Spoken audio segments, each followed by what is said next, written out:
ॐ वक्रतुण्ड महाकाय सूर्यकोटि समप्रभ निर्विघ्नं कुरु मे देव सर्वकार्येषु सर्वदा। ॐ श्री महागणपतये नमः। ॐ श्री गुरुभ्यो नमः। हरिः ॐ। सदाशिवसमारम्भां शङ्कराचार्यमध्यमाम् अस्मदाचार्यपर्यन्तां वन्दे गुरुपरम्पराम्। अस्मद्गुरुभ्यो नमः। श्रुतिस्मृतिपुराणानाम् आलयं करुणालयं नमामि भगवत्पादं शङ्करं लोकशङ्करं शङ्करं शङ्कराचार्यं केशवं बादरायणं सूत्रभाष्यकृतौ वन्दे भगवन्तौ पुनः पुनः। ईश्वरो गुरुरात्मेति मूर्तिभेदविभागिने व्योमवद्व्याप्तदेहाय दक्षिणामूर्तये नमः। ॐ श्री मेधा दक्षिणामूर्ति स्वामिने नमः। ॐ सहना भवतु सहनौ भुनक्तु सह वीर्यं करवावहै तेजस्विनावधीतमस्तु मा विद्विषावहै। ॐ शान्ति शान्ति शान्तिः। हरिः ॐ। श्री गुरुभ्यो नमः। हरिः ॐ। Excuse me.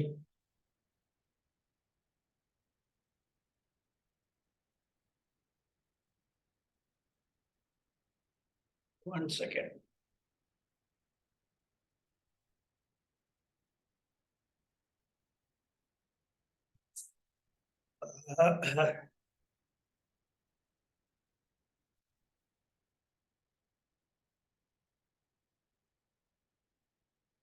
So, namaste everyone. Namaste.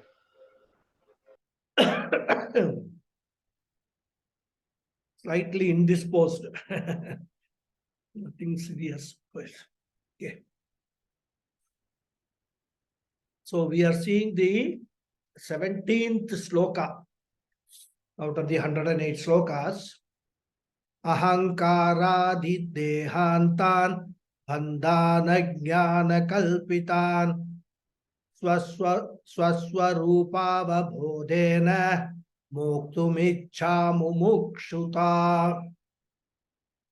So we are now discussing what is mumukshutvam, the fourth qualification of the sadhana chatushtaya sampatti. And in the last class, I think we have seen the meaning of the sloka, all the words, except for one word, ajnana kalpitan. This word meaning, I said, we will discuss in today's class. This word, ajnana kalpitan, is a technical word. A word very similar to another word which we have seen before. If you remember in verse 10, Brahma Satyam Jagan Mithya. There we saw the word Mithya, which again I said was a technical word.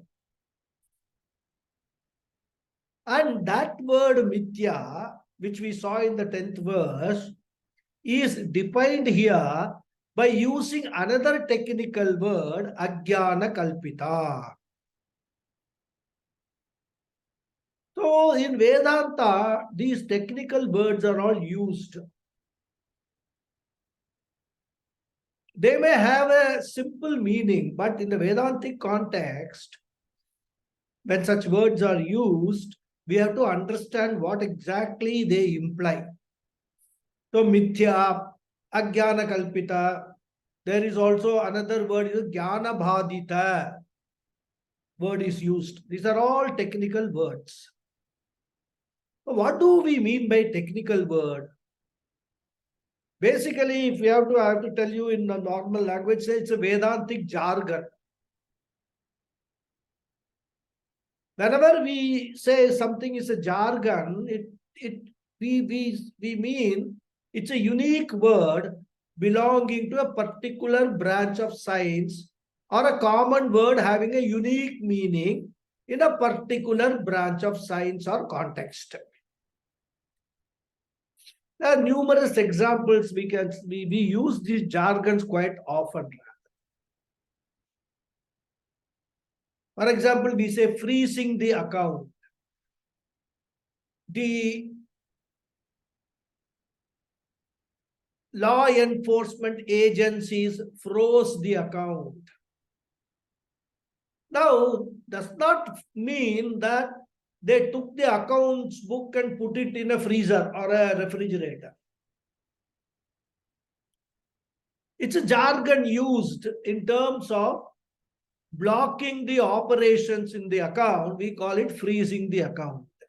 A person who is not familiar with these jargons will think, what does it mean by freezing the account? How can you freeze an account?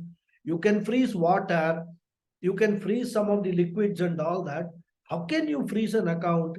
If you don't know the jargon, this will be the problem. Similarly, oxidization, reduction.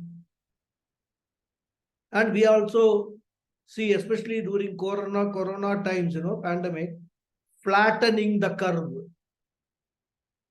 What do you mean by flattening the curve? It's like this. How do you flatten it? These are all jargons used to convey a specific meaning. Medical science uses many such jargons. Engineering, management jargons are there. So, a jargon is a technical word belonging to a particular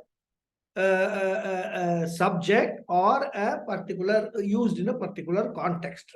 Okay. So either we get new words or new meanings of a common word. Such a terminology is called technical word or a jargon. So mithya is a jargon. Ajnana kalpitam is also a jargon, because they have a specific unique meaning. Here we will understand a provisional translation, provisional meaning. Later we will deal with them in more details of these words rather. We'll come across more such words rather. Mithya is a profound word. We saw that. And we translated that temporarily. Provisional translation was anityam. That was the meaning we gave while dealing with the 10th sloka, 10th verse. Brahma Satyam means Brahman is eternal. Jagat Mithya means the world is non-eternal. That's all. I mean, we didn't go into the details and all that. We will get an opportunity to see it in more detail. So this is the provisional translation that we have seen.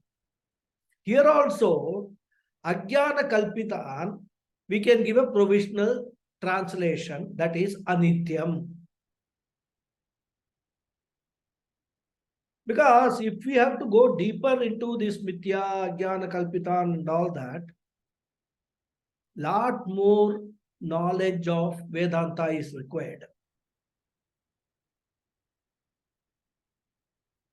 In fact, when we reach, when we progress, we can go deeper and deeper into the meaning of these words, what exactly they mean.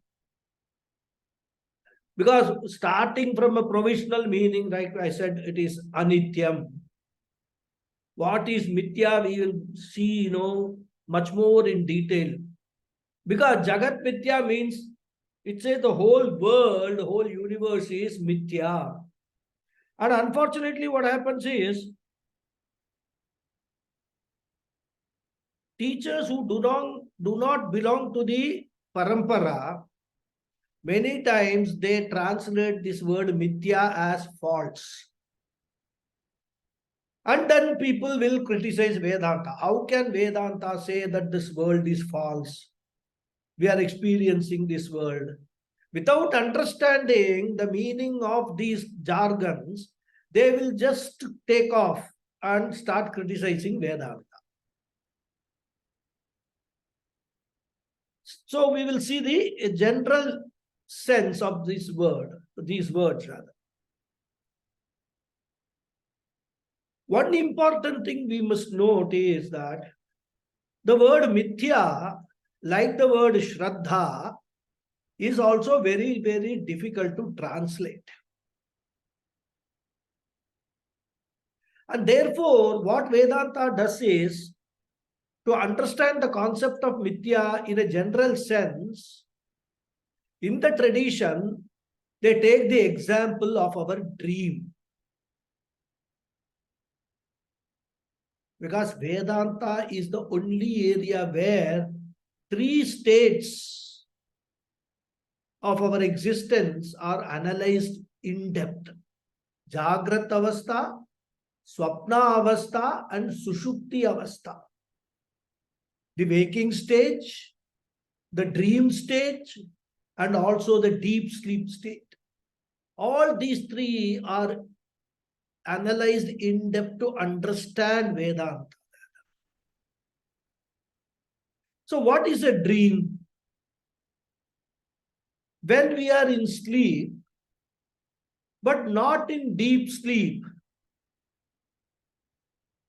and that is called swapna avastha, where alone we get the dream experiences.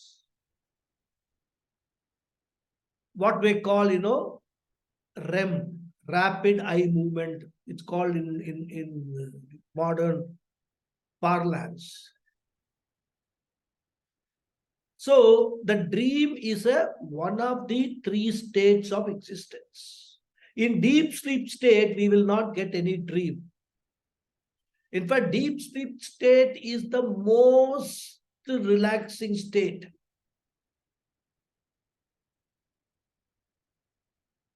It's a state when you wake up and say, Aham kimapi na janami, I did not know anything.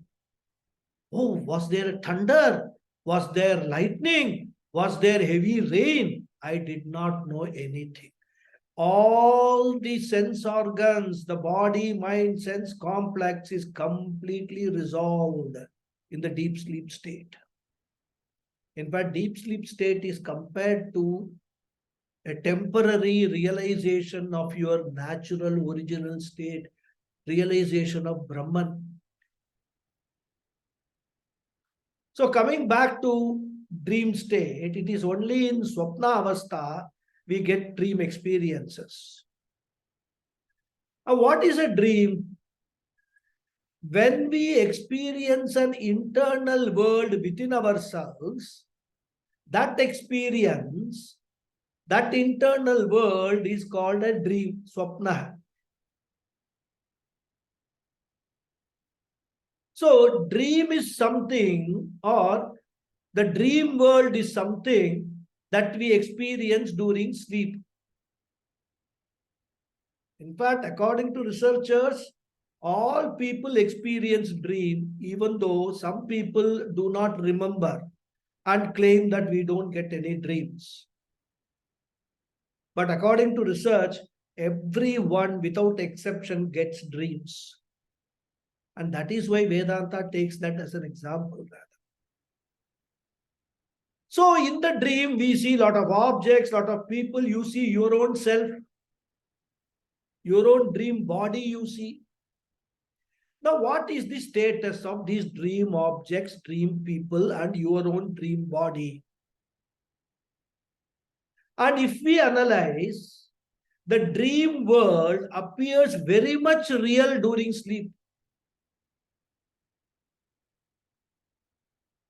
In fact, we will be reacting, our dream body, mind, sense complex will be reacting to the circumstances and the situations which that body, that dream body, encounters in the dream, whether it is crying, laughing, jumping, all sorts of reactions and responses. We will be actually dreaming about all those things. So as long as we haven't awakened, as long as we continue to sleep, the dream world appears real. the dream body appears real. All objects and characters in the dream, they appear real. All dream experiences appear real. And what do we mean by real? Real means objectively existing and having an independent existence of its own, such that even if I don't see them, I consider those objects, those people, etc., as existent, independent of me. Thus, in the dream, there is an external world created which is independently existent. And that status is called reality. Real or reality mean they are all independently existent. And this is the status of a dream world in a dream, while dreaming. That we must remember. The status of reality we are attributing to the dream world in dream, while we are dreaming, appears totally real. But what happens the moment we wake up? What do we understand?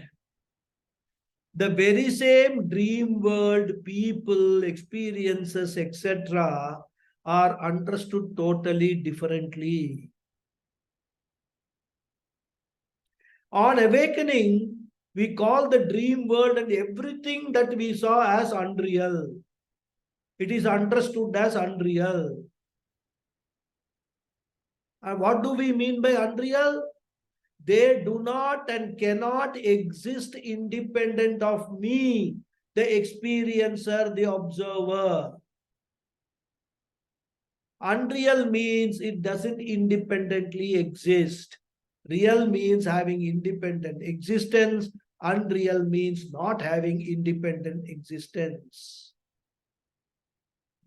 Therefore, the dream world has got a unique status. It consists of two parts. That which appears real while we are dreaming and therefore independently existent during sleep.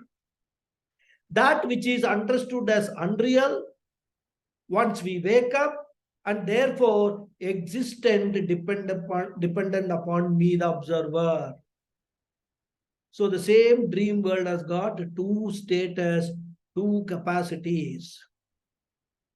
And this is the unique status of a dream world.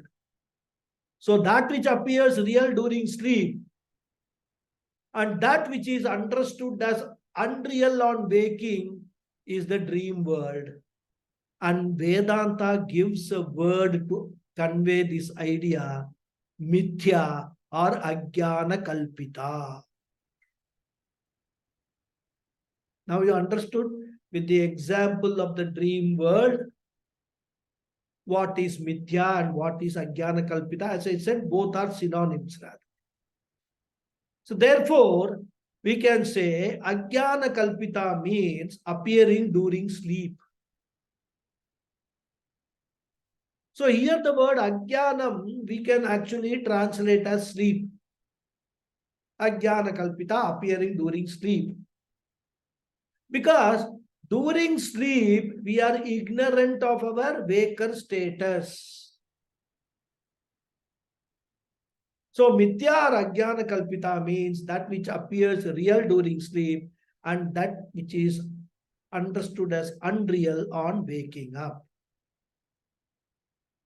And once we have understood and assimilated this concept of mithya with regard to the dream world, Vedanta mind-bogglingly extends that word and employs that word to this entire world that we are experiencing during our waking state.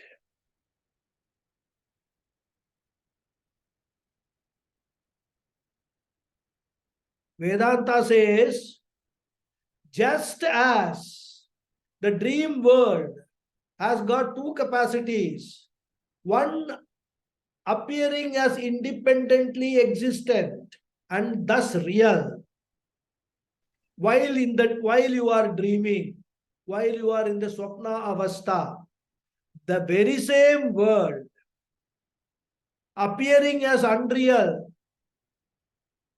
not independently existence on waking up.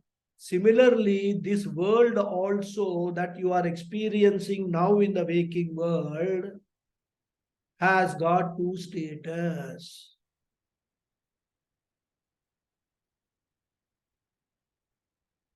Because in the vision of Vedanta, even though we claim that we are awake, Vedanta says you are spiritually asleep only. And what do you mean by spiritual sleep? We are ignorant of our original nature, the eternal Atma status, which is different from this body, mind, sense complex. This knowledge we don't have. Therefore, we are ignorant.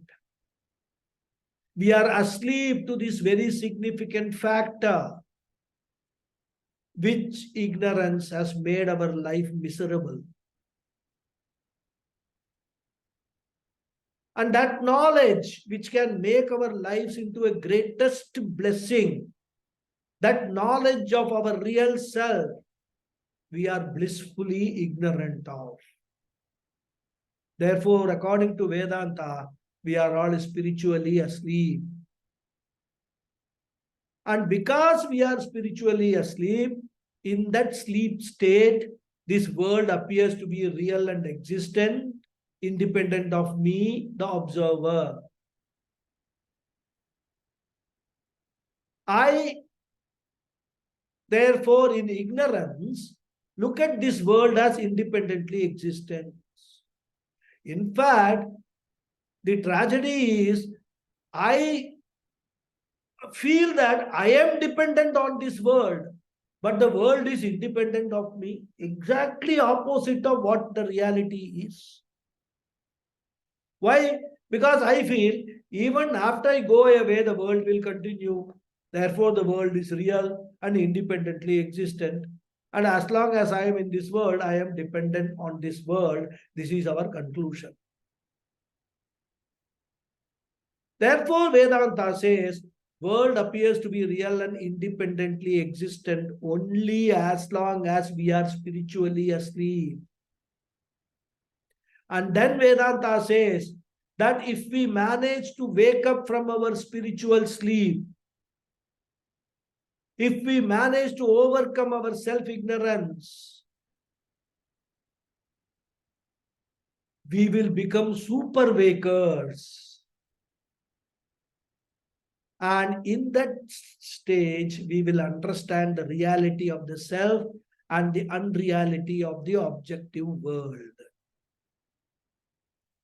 And we must be very clear in this. This spiritual awakening does not mean any mystical experience.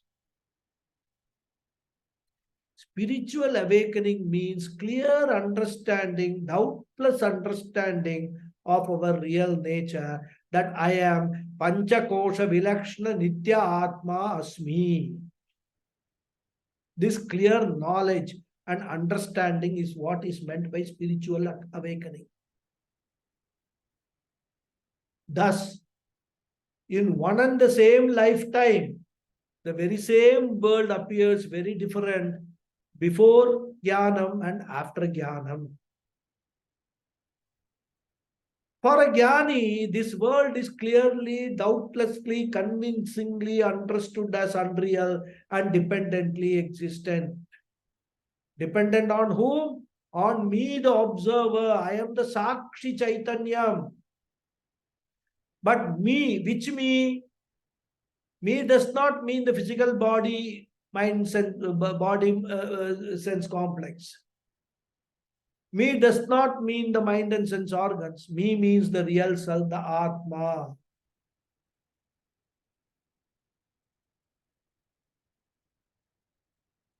And this Anatma Prapancha is understood to be existing, borrowing reality borrowing existence from me, the original self. I am Atma.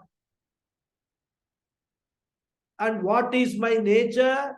Sat Chit Ananda. Sat aspect of mind is pure existence. The entire world borrows that existence from me and appears real to my Anatma body.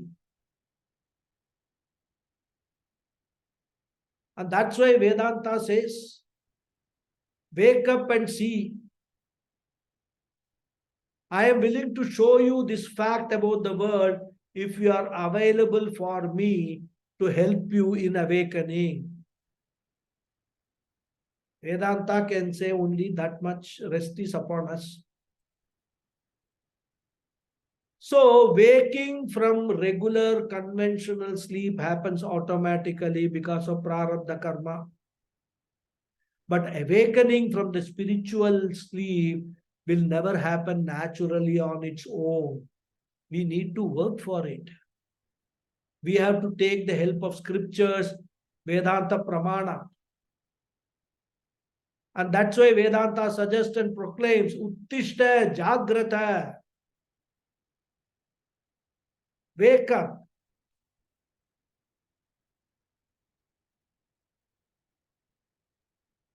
In fact, when we chant, Uttishto, Uttishta Govinda, Uttishta Garuda Dvaja, it is not meant for Bhagavan.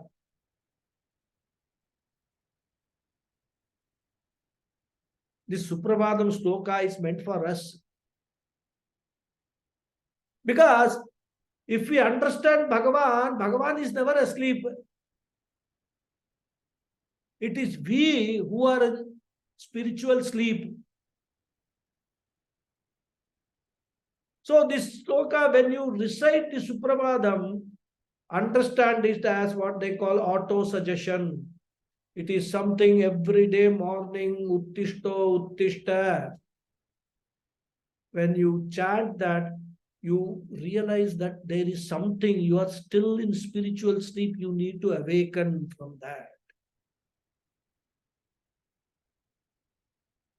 So, Uttishta Jagrata, which the Upanishads proclaim. In fact, Uttishta Jagrata is a mantra which Swami Vivekananda used to quote very often. Means wake up from your spiritual sleep.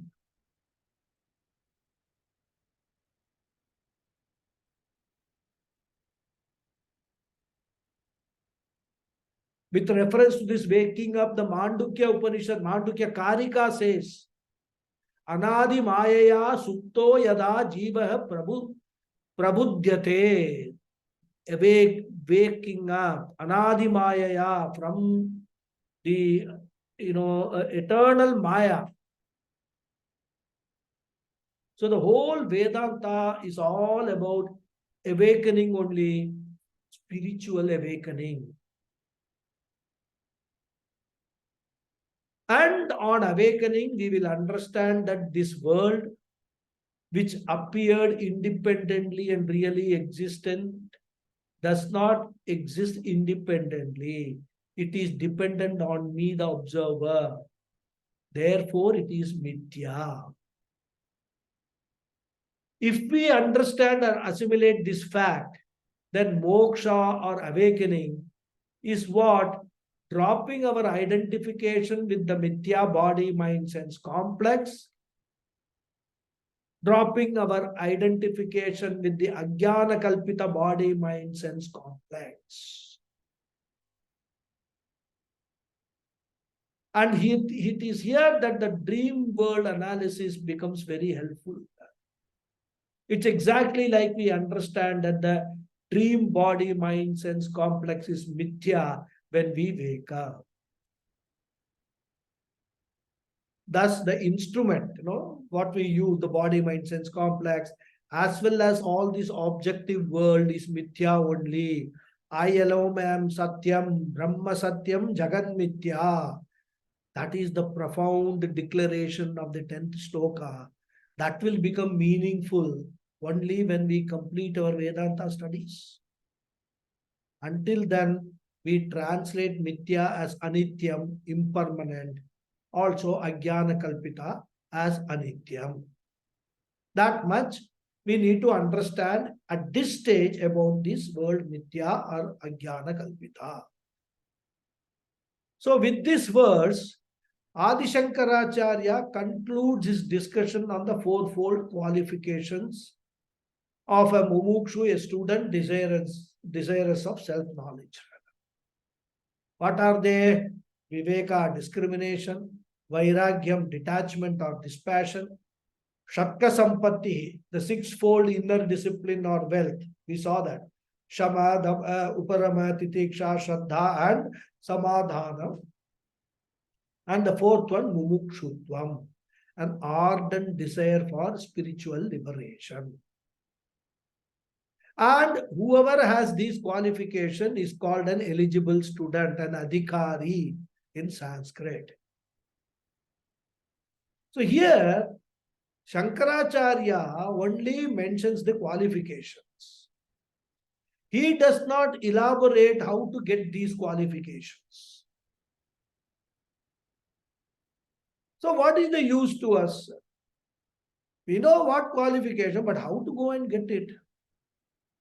You want to pass some civil service examination, you are told this is the what you have to study, all these things. But where to go, which books to consult, how to go about it, all these things, a seeker will need guidance as to how to go about it. And the answer for that question is found in Bhagavad Gita. Upanishad nor Brahma Sutra, we don't find these details. And that is why, Gita study becomes a very important spiritual text from the standpoint of acquiring these qualifications.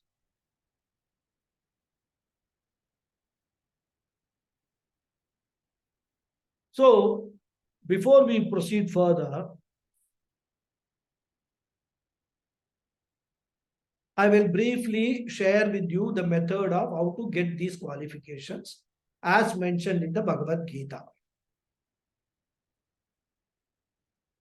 The method prescribed in the Gita is Karma Yoga and Upasana Yoga. Actually, Upasana Yoga complements Karma Yoga. And Karma Yoga is an ingenious spiritual discipline given by the Vedas, which is captured in the Bhagavad Gita. In Karma Yoga, I convert the entire world into a field of service.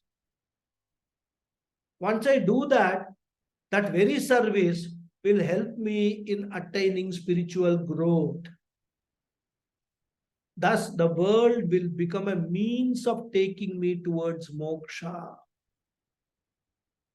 The world becomes a sort of a bridge connecting me with moksha.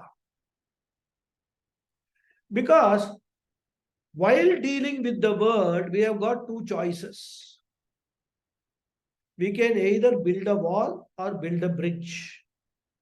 The raw material required for both is the same, that called steel bars and cement and whatnot. But how we use the raw material depends upon our choice, the choice that we make using our free will. So when I use them to build a wall, I get separated from others. Whereas if I use them to build a bridge, I get connected with others. Therefore, the world can become either a dividing wall or a connecting bridge between me and my destination, which is moksha. If I use the world wrongly, world will become a wall. But if I use the world properly, it becomes a bridge, enabling me to reach my destination, moksha. That ingenious method by which I build a bridge to connect with the world is called Karma Yoga. And both Veda, Purva Bhaga, some of them are there in the Jnana Kanta also, and Bhagavad Gita especially, prescribe various activities in the form of our service to the world. All of them help in our spiritual growth. And those spiritual exercises are called Nitya Naimittika Karmani. Also called Niyata Karmani, Vihita Karmani, and all. Where Bhagavad Gita students would have come across these terminologies which we have already seen in the Karma Yoga chapter which we are studying. So all of these Nitya Karmani, Niyata Karmani, or Nitya Naimittika Karmani, they will all help us in our internal spiritual growth. Many such karmas are prescribed. Karma here means sadhanas or exercises or activities rather. Some of them are physical, some of them are vocal, some of them are mental activities.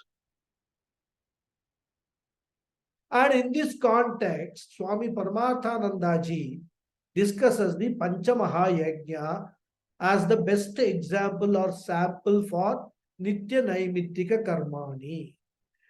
It is not restricted only to Panchamahayajnas, but Panchamahayajna in today's context is the easiest thing to do by which you would have actually performed Nitya Naimittika Karmani. It is a comprehensive set of five-fold spiritual exercise. And they are indicated in Bhagavad Gita also. In fact, they find mentioned in Taittiriya Upanishad. Taittiriya Aranyaka, I think. Brihadaranyaka Upanishad also, it is mentioned. Even though these disciplines are mentioned individually, but the word Panchamahayajna, nor their enumeration is there in the Gita or Upanishad. We have to derive from the study of the Upanishad and Gita. As I said, we find specific word and its enumeration in the second chapter of Taittiriya Aranyaka, which belongs to Krishna Yajur Veda, in which there is a mantra which mentions and defines them. This mantra begins like this: Panchavayete Mahayajnah Satati Prajayante Satati Santishtante Deva Yajna Pitri Yajno Manushya Yajno Bhuta Yajno Brahma Yajna Iti.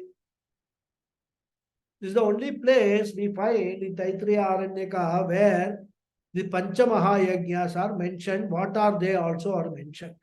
So these are the five great sacrifices which are to be performed on a daily basis and completed. They are Deva Yajna, Pitri Yajna, Manushya Yajna, Bhuta Yajna, and Brahma Yajna. This is the beginning of the mantra. Of course, there are the then continues rather. So these five yajnas are presented in Taittiriya Aranyaka, but in the Vedas, these five yajnas are presented in the form of ritualistic activities. For example, when we are talking about Pitru Yajna, in the Vedas, rituals like Tarpanam, and Tarpanam has to be performed on so many occasions. In fact, if you strictly go by the Vedic or prescription, in a year, a person is supposed to perform 96 Tarpanams. We do it with only 12. Of course, we can add Shraddham also, make it 2 more, 14 if your parents are not alive. 96 are prescribed. So many people may not know these exact rituals. Therefore, it can be replaced by any other form of service activities also. The spirit is what is important. And in this Panchamahayagya, the entire universe is divided into fivefold infrastructure gifted by Bhagavan for our own all-round growth. What are they? The five infrastructures are family infrastructure, social infrastructure, ecological infrastructure consisting of this flora, fauna, plants, animals, etc. The elemental infrastructure consisting of the five elements. What are they? Akasha, Vayu, Prithvi, Akasha, Vayu, Agni, Apah, Prithvi, space, air, fire, water, and earth. And lastly, the most important Vedic cultural infrastructure consisting of both religious and spiritual aspects, which combines both Veda Purva Bhaga and Jnana Kanda, Veda Uttara Bhaga. So the Vedic culture is the ultimate and the most important infrastructure. Thus, family, society, ecology or environment, the elements and the culture, these are the fivefold infrastructures. And we should first appreciate each one as extremely important for our all-round growth, for fulfilling our dharma, artha, kama, and even moksha purushartha. Therefore, a karma yogi should first appreciate this fivefold infrastructure and their contribution for our life.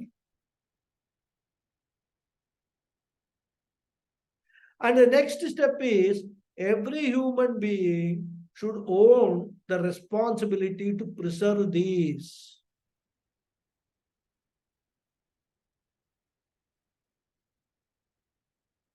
Because the tendency is to become irresponsible or at least indifferent to these. Therefore, a karma yogi will understand I am responsible for contributing, preserving, improving the infrastructure for my benefit and also for the benefit of this entire world, entire humanity, for the benefit of every living being and non-living being, for the benefit of the future generations. I should preserve and serve them by maintaining and improving them. This attitude helps one grow inwardly. Only if this awareness is there will one serve voluntarily. And the service done to the family, as I said, is called Pitri Yajna. Service to the society is Manushya Yajna. Service to the ecological environment is Bhuta Yajna. Service to the fivefold elements is called Deva Yajna. And service to our culture, our heritage is called Brahma Yajna. Therefore, Pitri Yajna, Manushya Yajna, Bhuta Yajna, Deva Yajna, Brahma Yajna are the fivefold yajnas. Everyone, especially every spiritual seeker, should follow them according to his or her own capacity. We need not compare ourselves with others. We have to understand our responsibility on the scheme of things of this entire universe. We have to understand that what is our goal in life, and then we have to contribute our might. And it should be done with humility and reverence. Only when it is done with reverence, it is called yajna. Otherwise, it is called seva. That is the difference between seva and yajna. That is the difference between a communist approach and a religious approach. Seva need not necessarily bring in humility and devotion.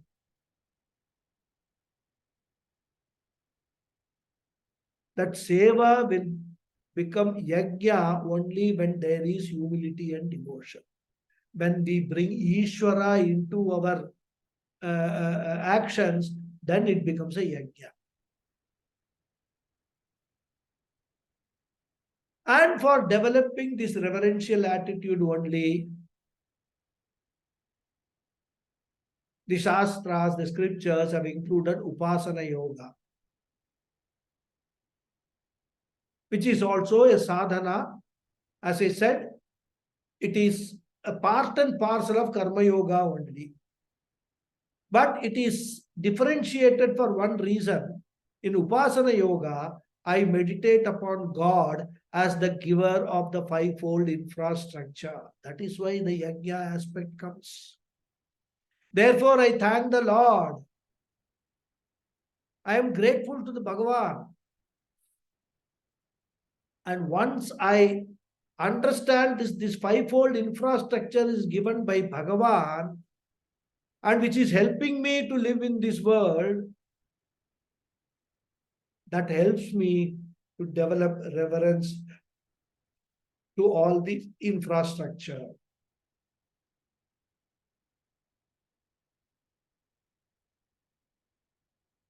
And this upasana, this meditation could be Ekarupa Ishvara meditation, graduating into Vishwarupa Upasana meditation at the Karma Yoga stage.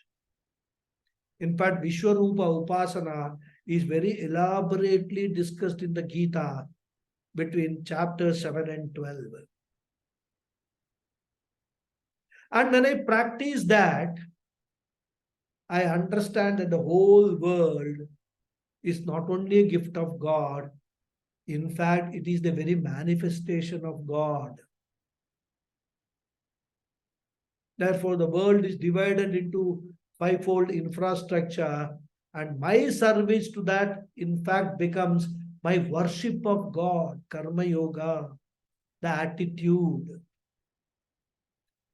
Thus, in Upasana Yoga, I develop a reverential attitude towards the entire creation.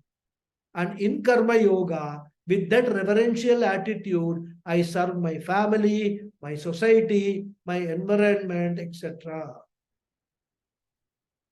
That's why I said Upasana Yoga and Karma Yoga, they complement each other and help us in gaining internal growth in the form of Viveka, Vairagya, Shakka Sampatti and Mumukshutvam. And in Upasana Yoga, as I said, I can meditate upon God either as individual deity or as the universal God. And for practicing this meditation or Upasana, I have to learn to withdraw my senses, Shama, my mind, Dhamma from the external world. I should make my mind calm and quiet to focus on Ishvara, God. Therefore, in Upasana Yoga, I develop Shama, the ability to withdraw my mind, Damaha, the ability to withdraw the senses, Uparamaha, to sit quiet for some time, and Samadhanam, the faculty of focusing upon one object, which is God. Thus, Shama, Dhamma, Uparama, and Samadhanam, all these are important faculties. They can be developed through Upasana Yoga, which Shankaracharya calls as Samadhi Yoga. In fact, if we analyze the Bhagavad Gita, the teaching of the Bhagavad Gita consisting of 18 chapters, we can very broadly divide them. The first 6 chapters broadly dwell on Karma Yoga. The next 6 chapters broadly focus on Upasana Yoga. And the last 6 chapters broadly dwell on Jnana Yoga, even though they are not watertight compartments. Jnana Yoga is discussed even in the second chapter, in the part of first 6. But the broad emphasis of the teaching is on these 3 areas: Karma Yoga, Upasana Yoga, and Jnana Yoga. And therefore, a study of Bhagavad Gita helps in developing the fourfold qualification. So, sadhana chatushtaya sampatti through karma and upasana. And here in Vivekachudamani, Adi Shankara assumes that we have gone through karma yoga and upasana yoga and have developed reasonable sadhana chatushtaya sampatti. He makes an assumption. That is why he is not prescribing the methodology how to go about in acquiring these qualifications. And now Shankaracharya says, such an eligible student should enter Jnana Yoga. Once you have acquired this qualification, what is the next step? Enter Jnana Yoga. And how should one enter? By going towards the qualified Guru. And that is going to be talked about in the following verses.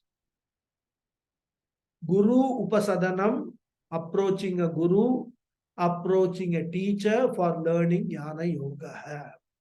And that is the next topic, which starts from the 18th verse onwards. So the topic of qualification is over. Now the topic of Jnana Yoga starts. How to enter Jnana Yoga, that starts. We will read the 18th sloka. 33 as per the original text. Ukta sadhana sampannaha tattva jignasuratmanaha upasided gurum pragyam yasmad bhanda vimokshanam.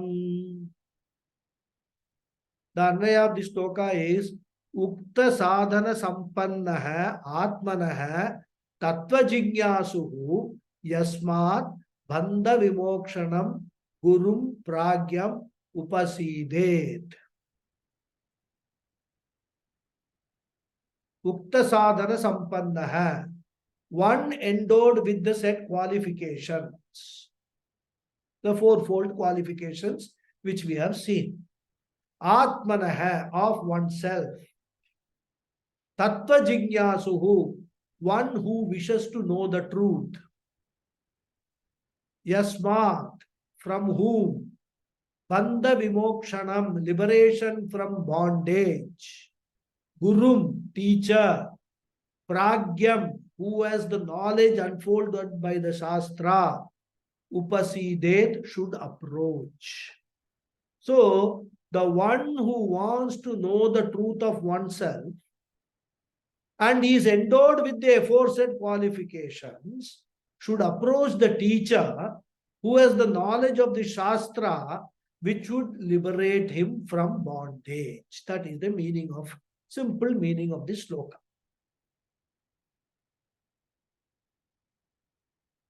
So we discussed about Karma Yoga and Upasana Yoga, which I said is considered as a part of Karma Yoga. Even if we don't mention Upasana Yoga, it is understood to be part of Karma Yoga itself.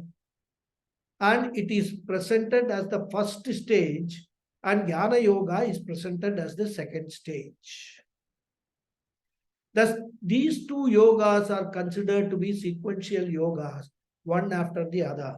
And that is why, even though I said that broadly the Upasana Yoga is also talked about in the Purva Bhaga of the Vedas, in many Upanishads, we also find this Upasana Yoga being discussed in the beginning of the Upanishad. So this Upasana Yoga serves, once you have been a Karma Yogi, straight away going to Jnana Yoga may create difficulties. So this Upasana Yoga is brought in between, so that is the route, the bridge to cross over to Jnana Yoga. Of course, practically we need not follow these things in any technical order and all. What we do normally is, initial stages, the sadhanas will be Karma Yoga Pradhana. But even at that time, we will still be attending Gita classes, Upanishad classes and all that, and expose ourselves to the scriptural teachings rather. Because Jnana Yoga should be there even for a Karma Yogi in the form of a simple exposure to the teachings. We need not go into detail, but we should know what is Jnana Yoga, what is self, what is the real self, what is self-knowledge, what is the meaning of Aham Brahmasmi, the Mahavakyas like Aham Brahmasmi, Tattvamasi, etc. We should have a fair idea even while practicing Karma Yoga. Therefore, listening to Bhagavad Gita teaching can be started even by a Karma Yogi so that he will know what Jnana Yoga involves.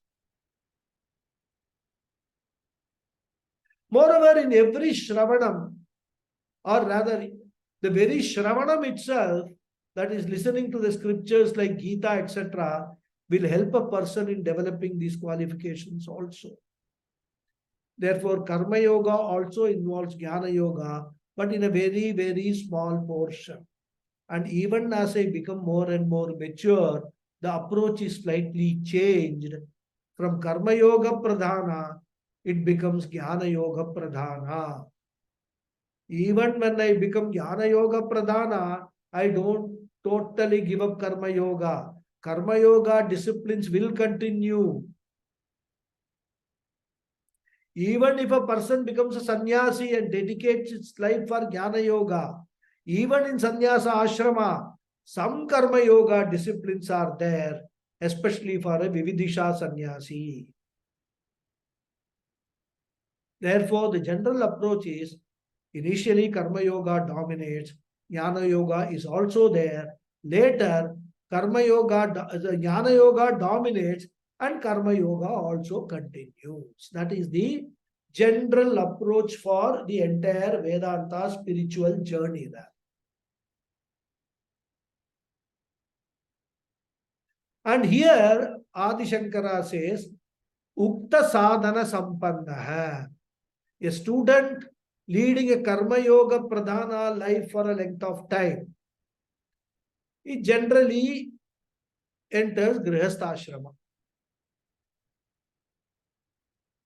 A householder's life is called ashrama because a family man is supposed to use his family life for karma yoga and upasana yoga. And that is why daily sandhya vandanam, daily puja, parayanam, like Vishnu Sahasranama, Lalita Sahasranama, etc., are all customary in all Hindu families. At least it used to be, I don't know today what is the condition. There are many houses I have seen. They don't even have light a lamp before the altar of Bhagavan. People have become so much money oriented. Every minute they want to spend in earning some money. Anyhow, all these are all karma yoga practices, sandhya vandanam, etc. All karma yoga practices. And upasana, where it comes, parayana, Vishnu Sahasranama parayana. Initially, we do the chant in dhyana slokas. Shiro dharma pradeshe suchimani vilasat saikatair muktikanam.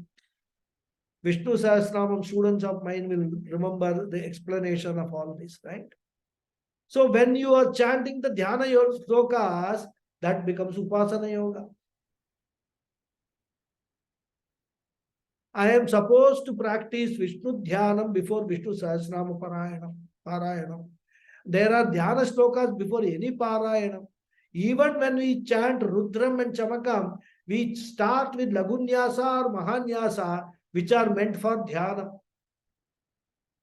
So the Dhyana slokas or mantras are part of Upasana Yoga. And therefore, in every Grihastha's life, Veda incorporates Karma Yoga and Upasana Yoga. And Ukta Sadhana Sampannaha means the one who is rich in the above mentioned four qualifications. And Tattva Jignasuhu Atmanaha. And because he is exposed to Jnana Yoga also, scriptural study also, this person has not only got the qualification, he also knows I have to gain self-knowledge. The spiritual journey should culminate in my gaining self-knowledge. And once I gain and assimilate and abide in that self-knowledge, that is what is moksha. We will continue in the next class. Okay.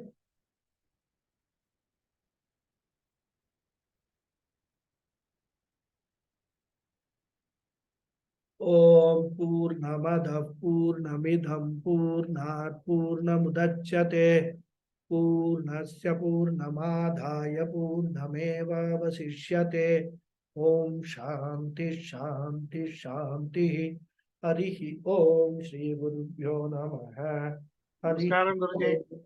Namaskaram. Thank you very much, all of you. Namaskaram, Thank you, Guruji. Hari Om. Thank you, Hari Om. धन्यवादः महोदय Hari Om thank you guruji Hari Om Hari Om. Thank you, Guruji. Hari Om. Thank you, Guruji. Hari Om. Thank you. Thank you. Thank you very much, Guruji. Hari Om. Namaskaram. Namaskaram. Namaskaram.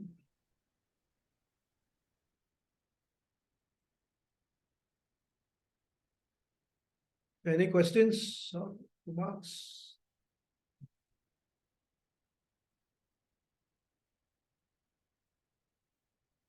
Nothing. Guruji, Hmm. and normally when we talk about moksha, there are various different definitions or so-called terminologies are being used, like liberation, salvation, self-realization, etc., etc. Will you please explain what exactly moksha means? See, we don't use the word salvation and all that because that is Okay. a different concept altogether. Okay. Because there is no salvation. In fact, we are already salvaged rather, right? So there is nothing that we are good. Moksha is not an achievement. Moksha is your understanding eventually after going through all these things that you are already free. All the liberation, the bondage and all we were talking about actually were mithya. I explained mithya, Correct. So from our present standpoint, we talk about, bondage and liberation, freedom and all that.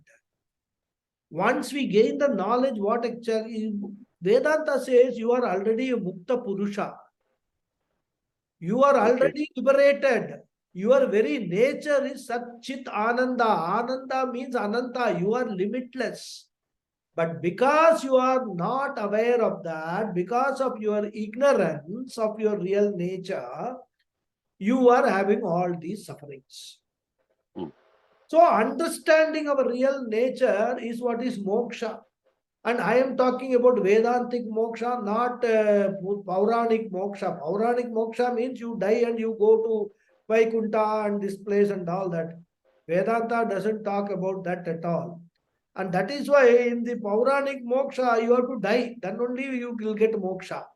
In Vedanta, you can get moksha while living. Ultimately, to put it very simply, what does it mean?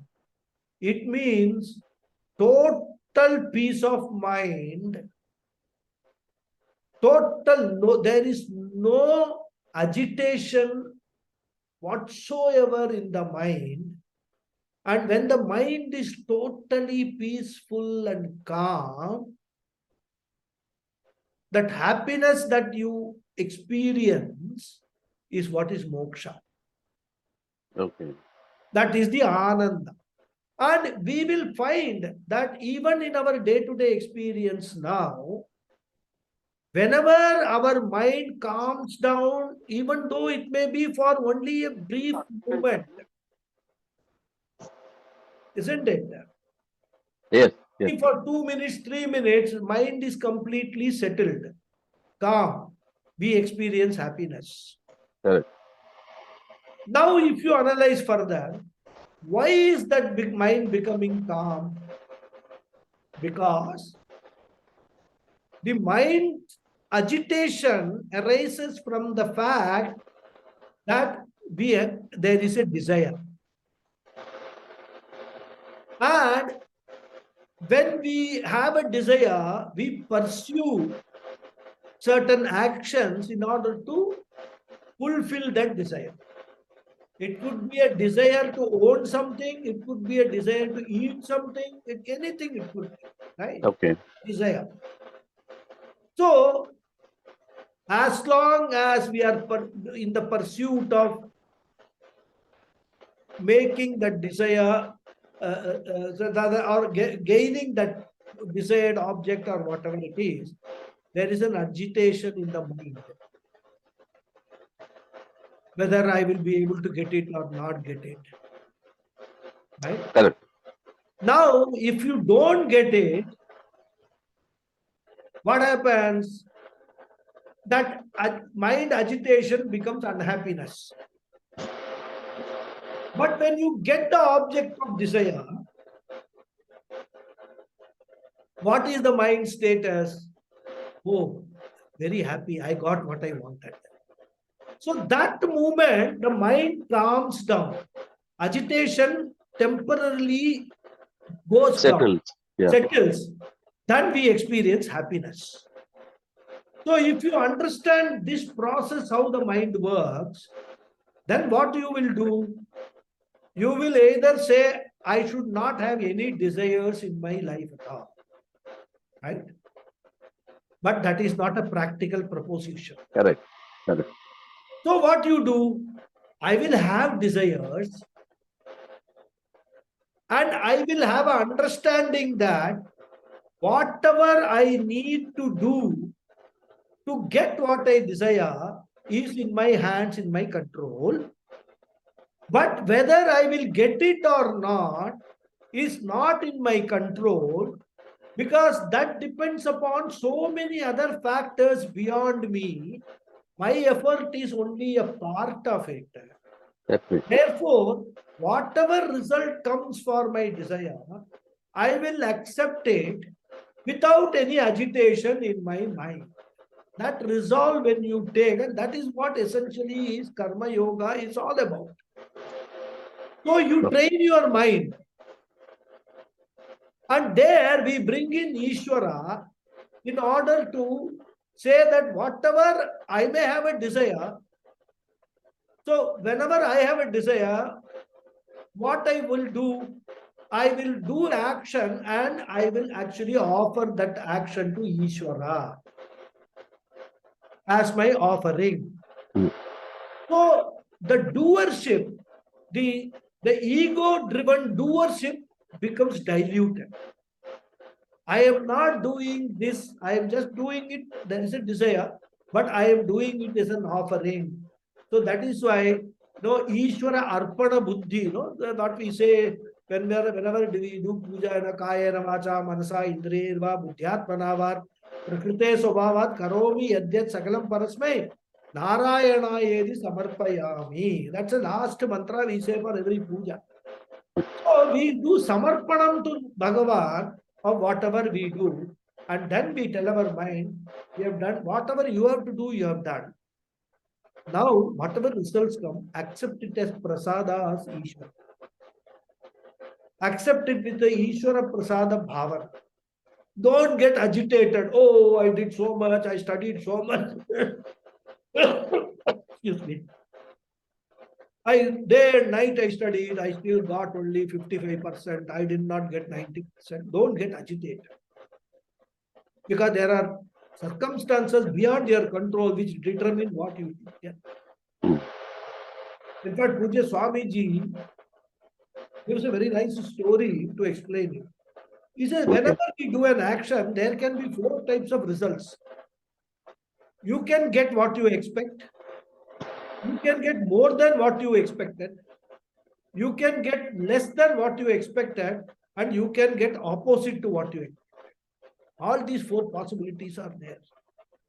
And in fact, if you have the inclination, there is a beautiful story he narrates. He says there was a person who was to go somewhere and he had to take a bus. So the bus stop was on the opposite side of the road, so he has to cross the road. So So this fellow starts crossing the road, the action he does. Now that action can result in 4 different circumstances, right? First circumstance, he crosses the road, the Correct. bus comes, he takes the bus, go to his destination. It is result as expected by him. Okay. Second, more than expected. He crosses the road, stands in the bus stop. It is very hot summer season, right? And he is waiting for the bus 10 minutes, 15 minutes, 20 minutes. He is getting a little desperate. Why this bus is late? Then he sees one car coming. And the car comes and stops near him. And from inside, his friend. Okay. So he says, "Oh, why are you here? Where are you going?" He said, "I'm going to so and so place." "Come on, come in, come in. I'm also going that side. I will drop you." Air-conditioned car, right? So this fellow jumps into the car and he goes there, more than expected. Correct. Less than expected. He waits for the bus, So many buses come, but his bus does not come for 1 moment. Right? We have all experienced that, isn't it? True. Every True. other bus will come, but our bus will not come. So you wait. You thought that in 5-10 minutes you will get a bus and go to the destination. But 1.5 hours, 2 hours you are waiting. But finally the bus comes and they say that there was a breakdown and repair and all that, blah, blah. Finally you reach your destination. Late. Opposite what you expected. When you are crossing the road, there is a banana peel, you don't see it, step on it, you slip, fall down, hit your head on the road, and you become unconscious. You are taken to the hospital, you open your eyes, they ask, "Where am I?" Like they ask in the pictures. Totally opposite to what you expected. And all these 4 results are very possible. Agree. Everything that we do, all these 4 types of results are possible. Therefore, the results are not determined by me. Action only is in my control. I will do my action, give it to Bhagavan. Whatever Bhagavan decides depend upon my own karmas, prarabdha karmas, other circumstances. Let the result come. I will accept it with reverence.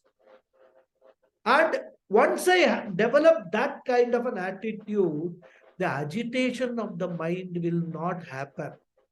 When I am doing something, whether I will get it or I will not get it, whether I will succeed or not succeed, this agitation will calm down. Very. So that when you keep on practice, because this cannot be achieved overnight. This requires long practice. That is what karma yoga is all about. Once we do that, once we are able to totally feel whatever I do. In fact, there is one more step which I want to avoid going into, that is aham akarta business, right? I am not a doer, but that is a much more advanced concept of Vedanta. I don't want to confuse you at this stage. So once you constantly practice this, you will reach a stage where whatever you do, whatever happens, your mind will not get agitated at all. There won't be any flutter in your mind. That is moksha. Great. Simple. So you will always be happy. When there is no agitation in the mind, it is only a state of happiness, isn't it? True. We have already seen. When the mind is calm and quiet and peaceful, we experience happiness. But that happiness when the mind is permanently kept calm and quiet, unagitated, that happiness is the real nature. It is not an experience. That is your real nature. That is what the scripture says. That is your real nature. In fact, the experiential happiness also is nothing but your real nature peeping out now and then. When certain conditions are satisfied, the real nature, which is happiness, which peeps out. But you experience the happiness. Then the conditions change, mind agitation, again it goes back to the previous stage. So if you understand the connection between all these things, you will understand what is moksha. Moksha is not some destination or something. Moksha is understanding that my real nature is happiness. gaining knowledge of that, why my real nature is happiness. And once you gain the knowledge, I assimilate that knowledge and I abide in that knowledge. Then Okay. it's moksha. That's all. Yeah. Very good. Very good. Thank you. Thank you very Thank much. you. Hari Om. Thank you. Hari Om. Any other question?